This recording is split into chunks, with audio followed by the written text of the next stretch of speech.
Hey guys, we're so excited about the steps that you're taking as you're looking to hear from God every day this year.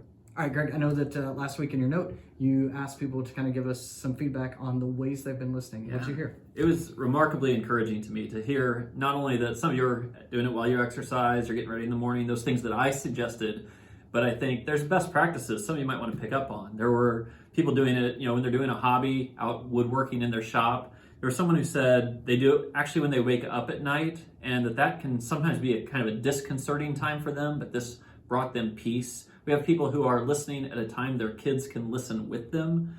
And then, a lot of people, of course, are driving or making dinner, all those sorts of things, but really, really cool stuff. One person said this: I usually scroll through email or Facebook, and reading the Bible before bed instead puts me in a better frame of mind before I sleep. And I think that's a pretty low bar to be in a better frame of mind than after Facebook. The Bible will definitely do it. You should try it.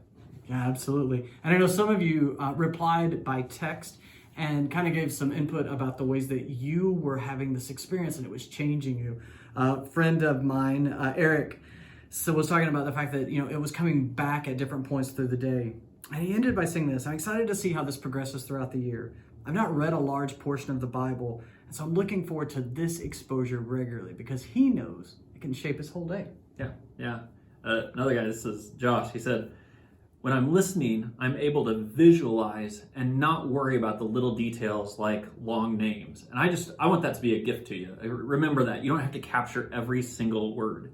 And then he said, I personally think it's more fun to listen than to read. I resonate with that. Absolutely.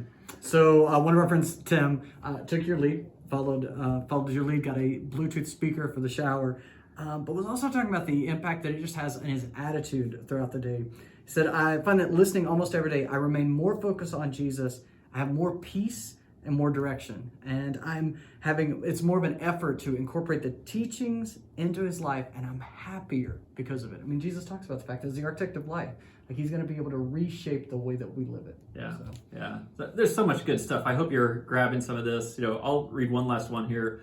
A lady named Jen in our church talked about how both this builds a foundation for every day, and it's just it's a good rhythm to build your life on.